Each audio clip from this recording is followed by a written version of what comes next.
Vous êtes sur TV Africa, mesdames et messieurs, bonjour et bienvenue dans Gatsingo.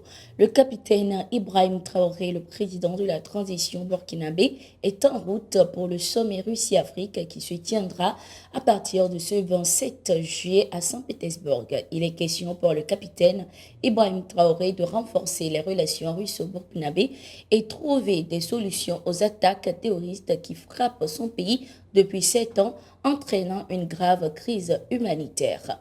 Placé sous le thème pour la paix, la sécurité et le développement, le sommet va regrouper une cinquantaine de chefs d'État et de gouvernement du continent africain autour du président russe Vladimir Poutine dans le but d'instaurer un nouveau partenariat mutuellement bénéfique entre la Russie et le continent. Lors de la visite du Premier ministre du Burkina Faso, Joachim Apollinaire de Tambela au Nicaragua, plusieurs accords ont été signés entre les deux pays. Ces accords portent notamment sur les secteurs de l'économie et des finances, le commerce, l'industrie, la recherche scientifique et technologique, entre autres.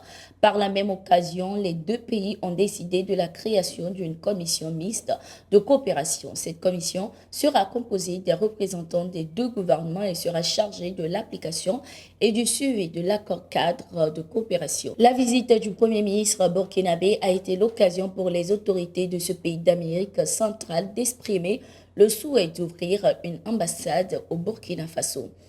Le Nicaragua est ce que je voudrais pour le Burkina Faso, c'est-à-dire que sans beaucoup de moyens, on peut faire en sorte que son pays soit envié et enviable, qu'il soit agréable d'y être. Quand on est ici à Managua, c'est agréable parce que la ville est propre, bien aérée, bien entretenue. Il y a la discipline. Ce qui nous manque pour le moment au Burkina Faso, c'est une bonne leçon que nous pouvons tirer pour organiser notre pays aussi. Mais pour tout cela, il faut un idéal, a indiqué Joachim Apollinaire de Tambela.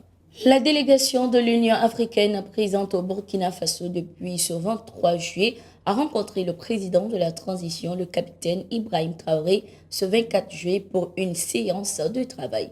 Au cœur des discussions, les sujets liés à la sécurité. Nous avons essayé d'expliquer les objectifs de notre mission qu'il a bien compris durant nos échanges.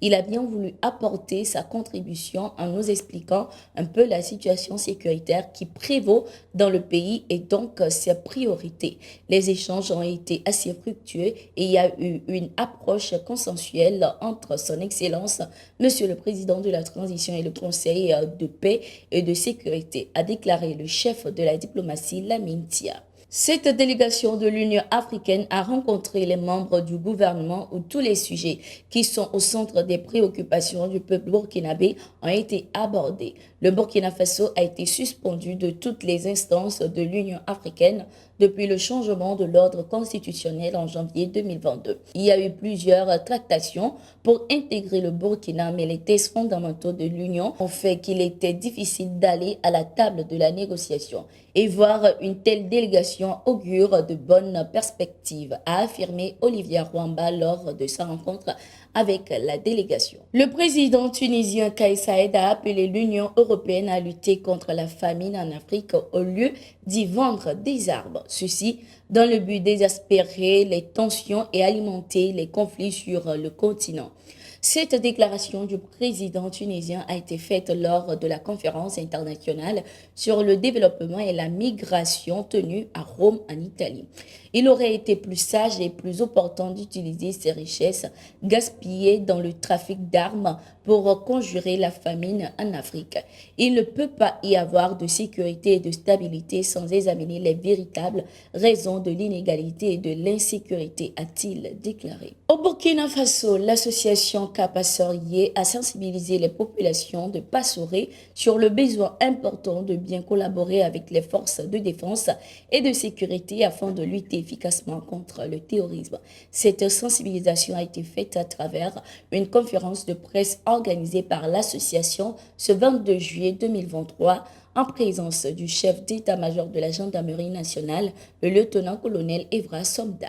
À l'issue des échanges, les populations du Passoré ont pris l'engagement de collaborer sainement avec les forces de défense et de sécurité et les volontaires pour la défense de la patrie en dénonçant toute action complice et en les alertant sur toute action suspecte. Les populations comptent également défendre vaillamment leur territoire en s'engageant au sein des FDS et VDP et à cultiver le dialogue intercommunautaire au sein de la province. Nous sommes arrivés à la fin de ce numéro de Gatingo. Merci d'être resté avec nous. Nous sommes en continu sur nos différentes plateformes.